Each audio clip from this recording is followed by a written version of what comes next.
A profound vision unfolds, stark and clear, showing a Mount Zion not of this world but one touched by divine purpose.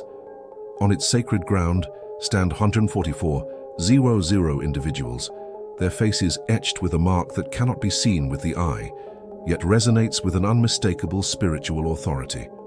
This seal is a silent testament, a covenant made in the very heart of a world teetering on the edge of chaos. They are a chosen few, poised amidst an impending global upheaval, their very presence a beacon in the gathering storm. Meanwhile, the world below them churns with a different kind of energy. The systems that govern humanity, represented by a deceptive global power, are hard at work, weaving a complex web of promises and false hopes. This power actively tries to twist perceptions, offering solutions that sound appealing but directly contradict the true path. It speaks of unity, peace, and progress, yet its words are hollow, designed to obscure the divine truth and pull humanity away from genuine salvation. The spiritual battle is undeniable, a silent war being waged for the very soul of mankind. Humanity's ultimate destiny hangs by a thread, caught between the subtle allure of worldly comforts and the unwavering call of a higher purpose. It is a calculated deception, one that the narrator observes with a heavy heart, knowing the profound stakes involved. This isn't just about politics or economics. It's about where souls will ultimately reside. And the initial consequences of this spiritual struggle are already becoming painfully clear. A deep chasm is opening, separating those who are swayed by the world's enticing whispers from those who stand firm, bearing the divine seal. For those who choose the path of earthly power and fleeting promises, a stark and irreversible consequence awaits. Their spiritual connection dims, their sense of purpose blurs, and they drift further into the growing confusion. The sealed, however, remain resolute, their light unwavering in the encroaching darkness. It's a moment of profound spiritual separation, a clear division. The wheat is being separated from the chaff, a process both ancient and terrifyingly current. The scene then begins to fade, leaving the 144, Zoas and Zaro suspended in this moment, their purpose still largely unrevealed to the world, yet undeniably central to the unfolding cosmic drama. They are a mystery, a promise, a force waiting for its moment. The world around them, oblivious to this profound covenant and the silent sealing, continues its frantic dance, teetering unknowingly on the very brink of a monumental revelation. It's a quiet before the storm, a moment of anticipation where the true weight of their calling is yet to be understood. Before we continue, subscribe to the channel and tell us in the comments where you are watching from. To understand this profound moment, this sealing of the 144,000, we must journey back through the annals of time to the ancient lands of Israel.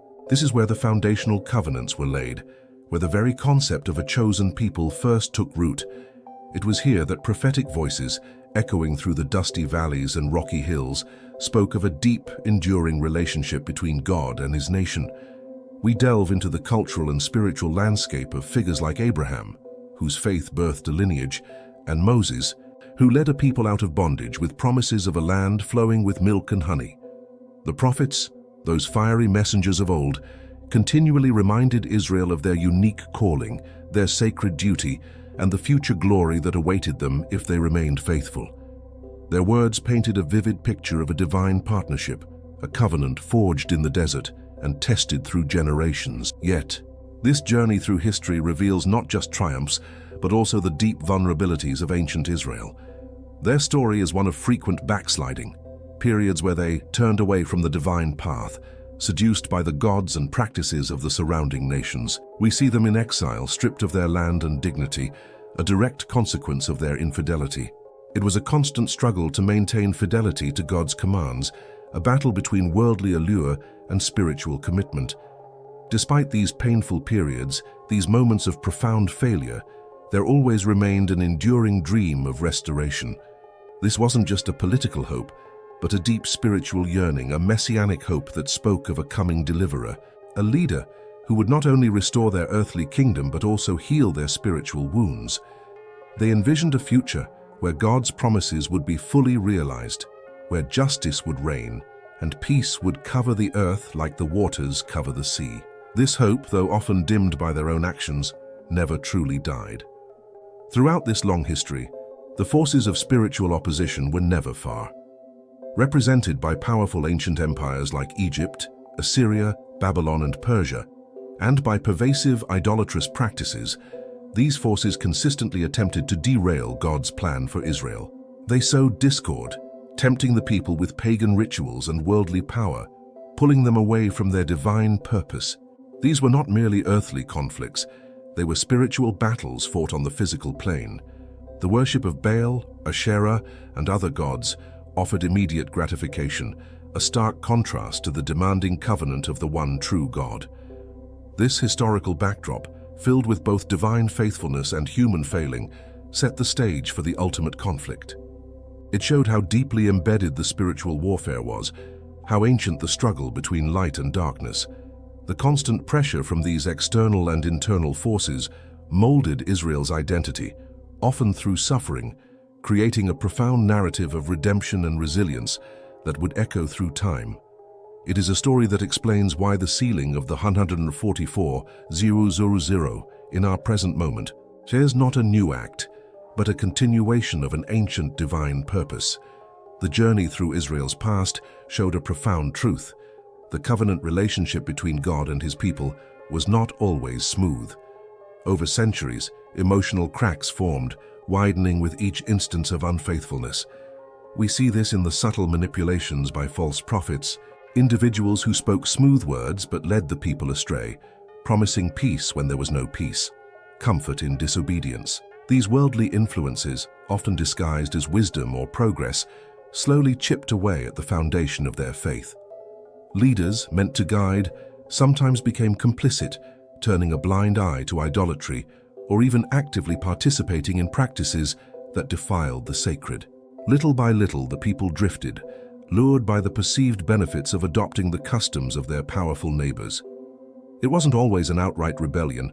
Sometimes it was a slow, almost imperceptible slide, a gradual watering down of divine commands until they barely resembled the original truth. Each broken promise, each veiled rebellion, accumulated like dust over a once clear mirror, obscuring the true reflection of their divine purpose. These spiritual failings were not without consequence. History records painful periods of judgment, times when Israel faced humiliation and exile. The Babylonian captivity, for example, was a direct outcome of their persistent refusal to heed the warnings of the prophets.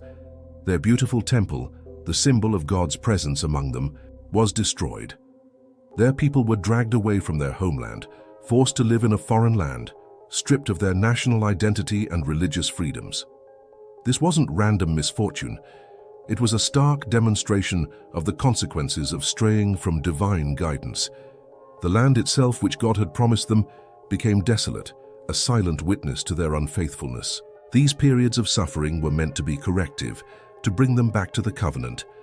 They served as a painful reminder that their prosperity and security were tied directly to their obedience. The shame of their captivity, the loss of their independence, and the constant threat from surrounding nations hammered home the lesson that accumulated spiritual debt eventually demanded payment.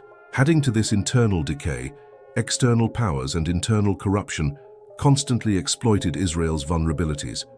Empires like Assyria and Babylon didn't just conquer, they manipulated. They encouraged divisions within Israel, fostered rivalries between tribes, and used economic pressure to force compliance. Within Israel itself, the rich often oppressed the poor, judges took bribes, and priests neglected their sacred duties. This created a vicious cycle of injustice and spiritual decay. The poor became even more desperate, the powerful grew more arrogant, and the gap between God's ideal for his people and their reality became a chasm. Prophets cried out against this moral decline, warning of impending doom, but their voices were often ignored or silenced. The people became desensitized to truth, accustomed to injustice, and increasingly blind to their own spiritual degradation. This long history of broken covenants, of manipulation and suffering, helps us understand the profound significance of the 144,000. Their sealing in the end times is not an arbitrary act. It is a direct, divine response to this deep-seated spiritual degradation that has plagued humanity for millennia. It is God's ultimate answer to a long history of human failing, a necessary act of restoration to fulfill his ancient promises, ensuring that his purpose will finally be realized despite all the historical odds. This long history of broken covenants, of manipulation and suffering, helps us understand the profound significance of the 144,000. Their sealing in the end times is not an arbitrary act. It is a direct divine response to this deep-seated spiritual degradation that has plagued humanity for millennia. It is God's ultimate answer to a long history of human failing, a necessary act of restoration to fulfill his ancient promises, ensuring that his purpose will finally be realized despite all the historical odds. As we move from the past into what we now recognize as the end times, a heavy emotional atmosphere descends upon the world. The spiritual tension escalates, becoming almost palpable. It's as if the very air thickens with a growing hostility towards divine truth. Spiritual discernment, once a guiding light for many, wanes dramatically. People find it harder to distinguish between right and wrong, between truth and deception. The pressures of a secular, globalized society intensify with each passing day. This society relentlessly demands conformity, pushing agendas that reject traditional faith, pushing against the very foundations of biblical truth. It's a world where the sacred is increasingly dismissed, ridiculed, or simply ignored. The signs of this worsening spiritual climate are undeniable. Prophecies of wars and rumors of wars become more prevalent, not just in distant lands, but echoing through every news cycle. Natural disasters, once isolated events, seem to grow in frequency and intensity, leaving trails of devastation. Moral decay spreads like a sickness, eroding societal norms and values that once held communities together. In this environment, discussions around faith, once a source of comfort and guidance, become deeply divisive. People are quick to judge, quicker to condemn, and slower to listen. The stance of the deceptive global power, the forces of spiritual opposition, becomes even more overt and aggressive.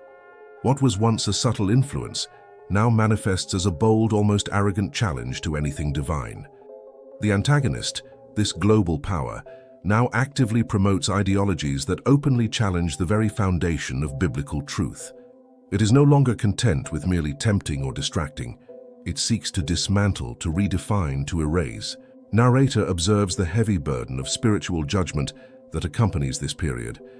Those who cling to truth, who hold fast to their faith, face increasing ridicule and isolation. This scorn comes not just from strangers, but often from neighbors, from family members, and from colleagues. The choice to follow divine truth becomes a lonely path, marked by misunderstanding and often outright hostility. It is a time of spiritual suffocation, where the air feels thin for those who seek genuine connection with the divine. The world, caught in the grip of this escalating tension, seems to be holding its breath, unknowingly awaiting a breaking point.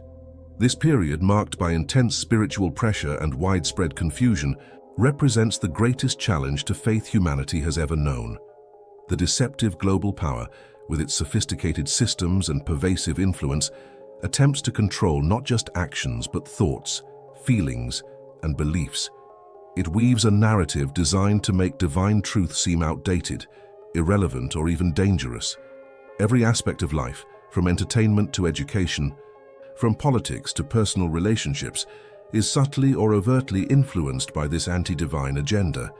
The intent is clear: to create a world where God is not just forgotten, but actively rejected, where humanity believes it can chart its own course without any divine guidance or moral compass. Yet amidst this overwhelming spiritual darkness, a hidden tension builds, a quiet anticipation. The very intensity of the pressure suggests that this state cannot last indefinitely. It is precisely at this moment, when the world seems most lost, most disconnected from its spiritual roots, that the stage is set for a dramatic intervention. The spiritual suffocation is not an end, but a precursor, a final test before a divine act that will irrevocably alter the course of history. The world leans precariously, unaware that its most profound moment of decision is drawing near, a moment that will reveal the true nature of its choices and the unwavering faithfulness of a God who remembers his ancient promises. The weight of this spiritual burden presses down, preparing the world for a turning point, for a revelation that will expose all deceptions and bring clarity to the chaos. The world, caught in the grip of this escalating tension, seemed to be holding its breath, unknowingly awaiting a breaking point. This period, marked by intense spiritual pressure and widespread confusion, represented the greatest challenge to faith humanity had ever known. The deceptive global power, with its sophisticated systems and pervasive influence, attempted to control not just actions, but thoughts, feelings, and beliefs. It wove a narrative designed to make divine truth seem outdated, irrelevant, or even dangerous. Every aspect of life, from entertainment to education, from politics to personal relationships, was subtly or overtly influenced by this anti-divine agenda. The intent was clear: to create a world where God was not just forgotten, but actively rejected, where humanity believed it could chart its own course without any divine guidance or moral compass. Yet, amidst this overwhelming spiritual darkness, a hidden tension built, a quiet anticipation. The very intensity of the pressure suggested that this state could not last indefinitely. It was precisely at this moment, when the world seemed most lost, most disconnected from its spiritual roots, that the stage was set for a dramatic intervention. The spiritual suffocation was not an end, but a precursor, a final test before a divine act that would irrevocably alter the course of history. The world leaned precariously, unaware that its most profound moment of decision was drawing near, a moment that would reveal the true nature of its choices and the unwavering faithfulness of a God who remembers his ancient promises. The weight of this spiritual burden pressed down, preparing the world for a turning point, for a revelation that would expose all deceptions and bring clarity to the chaos. Then, a pivotal event occurred. The global unveiling of spiritual deception reached its undeniable peak. It was no longer a matter of subtle suggestion or hidden manipulation. The true nature of the world's systems, the core of the deceptive global powers agenda, became glaringly obvious for those with spiritual eyes to see. A veil was torn, revealing the raw, unadorned truth of its anti-divine purpose and the impending judgment it had brought upon itself. This was not a slow dawning, but a sudden, devastating revelation that shattered illusions and forced a confrontation with reality. The carefully constructed narratives of peace and progress crumbled, exposing the dark foundation upon which they were built. The promises of a utopian future, devoid of divine guidance, now rang hollow, revealing their true destructive intent. Amidst this chaos, this stark exposure of deception, a divine decision was made. God, in his infinite wisdom and according to his ancient promises, initiated the sealing of the 144,000. This was not a reaction born of panic, but a deliberate sovereign act, a direct intervention to preserve a remnant for his ultimate purpose. It was the culmination of millennia, of patient observation, of enduring humanity's wanderings and Israel's backsliding. The sealing was a mark of ownership, a sign of protection, and a calling to an unparalleled mission. It was a clear statement in a world drowning in confusion. God had not abandoned his creation, nor forgotten his covenant. He was actively moving to secure his plan, to ensure that a light would shine even in the deepest darkness. This act affirmed his unwavering commitment to his people, those chosen not for their perfection, but for their willingness to stand for truth in an age of deceit. The forces of spiritual opposition, the deceptive global power, reacted with extreme fury. This sealing was a direct challenge to their dominion, a clear sign that their time of unchecked influence was drawing to a close. Their persecution against those who aligned with divine truth intensified dramatically. What was once ridicule now became overt hostility. What was once isolation now became direct oppression. They understood the significance of this sealing, recognizing it as a direct threat to their anti-divine agenda. Their desperation fueled their rage, leading to even more extreme measures to silence, control, and ultimately destroy those marked by God. The spiritual battlefield became more defined, the lines clearer and the stakes higher than ever before. The world was now a stage for an open conflict between divine will and rebellious forces. Yet, the sealing itself became an unexpected opportunity for salvation and redemption, for a specific group. It broke the cycle of spiritual suffering that had plagued humanity for so long, shifting the narrative towards God's final plan. This moment marked the definitive separation between those who chose the path of deception and those who, through divine grace, were called to truth. It was the beginning of a new phase in prophetic history, where the future of humanity would be shaped not by the escalating darkness, but by the unwavering light of God's chosen remnant. The 144,000, now sealed, stood ready, their purpose clear, their mission vital, poised to usher in a new era. The sealing of the 144,000 created immediate and profound reactions across the globe, though the world at large remained largely unaware of its true significance. For many, life simply continued its downward spiral, a slow descent into greater spiritual confusion, fear, and an encroaching despair. The narrator observed how the spiritual climate, already heavy with deception, grew even denser for those not touched by the divine mark. They saw the world through increasingly clouded lenses, unable to grasp the true nature of the events unfolding around them.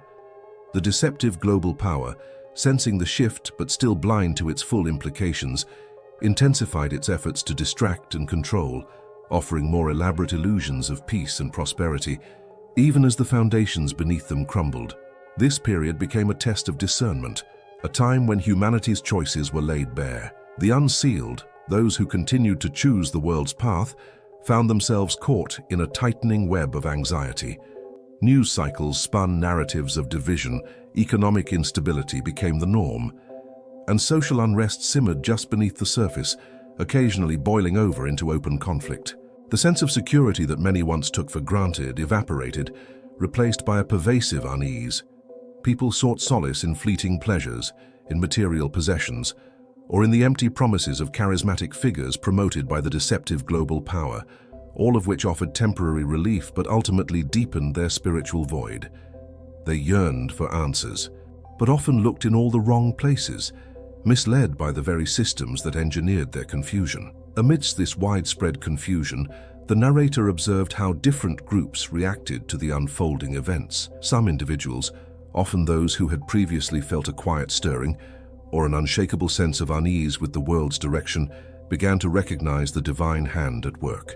These became unexpected allies, drawn by an inner conviction that something monumental had shifted. They might not have understood the full scope of the sealing, but they sensed a truth that resonated deep within them, a call to align themselves with something greater than the prevailing deceptions. This often came at great personal cost, as aligning with divine truth meant questioning the dominant narratives, risking the disapproval of family and friends, and facing the ridicule of a society increasingly hostile to genuine faith. They were the ones who secretly sought out ancient texts, who found courage in quiet prayer, and who, against all odds, clung to a fragile hope. Conversely, others revealed themselves as enemies, actively opposing the sealed and embracing the world's deceptions with a fervent conviction. These were often individuals who had deeply invested in the systems promoted by the deceptive global power, whose identities and livelihoods were intertwined with its success. They saw the emergence of any alternative truth as a direct threat to their established order, their comfort, and their perceived power. Their opposition was not just passive dismissal, it was an active, often aggressive campaign to discredit, silence, and even persecute those who dared to speak of a different path. They became unwitting agents of the forces of spiritual opposition, their voices amplifying the deception, their actions contributing to the spiritual oppression that gripped the unsealed. The global cultural and religious dynamics heavily influenced these responses. In regions where faith had been historically suppressed, persecution against any expression of divine truth intensified dramatically. Governments, often under the subtle or overt influence of the deceptive global power, implemented policies designed to control information, restrict gatherings, and monitor individuals deemed dissenters. For those who were sealed or those who sought to align with divine truth, life became a constant tightrope walk between conviction and survival. Yet, in other, perhaps unexpected corners of the world, a quiet awakening began. Small communities, often isolated or marginalized, found strength in shared belief, forming pockets of resistance where the divine light could still shine. These awakenings were not necessarily loud or public. They were often subtle shifts in perspective, a renewed interest in spiritual matters, or a quiet rejection of the world's empty promises. The psychological impact on humanity was deep and far-reaching. The spiritual lines were drawn more clearly than ever before, creating a stark division in consciousness. For the unsealed, the world presented a landscape of bewildering contradictions, promises of progress alongside undeniable decay, calls for unity amidst increasing fragmentation. The desperate search for answers became a defining characteristic of this period, a frantic grasping at straws in a sea of misinformation. People felt a gnawing emptiness, a sense that something vital was missing, even if they couldn't articulate what it was. This widespread confusion and the desperate search for meaning highlighted the profound need for divine intervention, a longing for clarity that only truth could provide. The stage was set for the 144 to step into their pivotal role, their mission now more critical than ever. The stage was set for the 144 to step into their pivotal role, their mission now more critical than ever. With the spiritual lines clearly drawn and humanity grappling with profound confusion, the narrator turned their focus to the unfolding purpose of this divinely sealed remnant. These 144 were not merely protected from the rising tide of deception, they were chosen, set apart, for a specific and monumental mission. Their task was to proclaim the everlasting gospel, a message of hope and truth, to every nation, tribe, tongue, and people across the globe. This was the initiation of a global spiritual harvest, a final call to humanity before the ultimate culmination of God's plan. Their voices, once perhaps hesitant, now resonated with an undeniable authority, not of their own making, but born from the divine seal upon them. They moved through the world, navigating the increasing hostility and the entrenched deceptions of the deceptive global power, carrying a message that cut through the noise and confusion. They spoke of a love that transcended earthly suffering, of a forgiveness that healed the deepest wounds, and of a future that offered true, lasting peace. Their presence was a living testament to the truth, a beacon in the growing darkness, drawing those who yearned for genuine answers out of the spiritual void. As the 144 diligently fulfilled their mission, the ultimate consequence for the forces of spiritual opposition and the global power that had opposed God's plan began to unfold. Their reign of manipulation and falsehood, which had cast a long shadow over humanity for so long, was drawing to an end. This was not a chaotic collapse, but a righteous and final judgment, executed with divine precision. The intricate web of lies, the systems designed to enslave and mislead, began to unravel, exposing their true nature to all who had eyes to see. The power they once wielded, built on fear and deception, had dissolved under the weight of divine justice. The world watched as the structures of corruption crumbled, not from human rebellion, but from a divine intervention that swept away all that stood against truth. This culmination brought a satisfying and realistic resolution to the long saga of humanity's spiritual journey. The narrator painted a vivid picture of divine justice and restoration. The spiritual harvest, sown by the 144 yielded an unimaginable multitude. From every nation, tribe, and language, a great multitude stood before the throne, robed in white, waving palm branches, a testament to the unwavering faithfulness of God and the successful mission of His chosen remnant. Their voices merged in a chorus of praise and adoration, a sound that filled the new heaven and new earth. The earth itself, once marred by sin and suffering, was cleansed and renewed.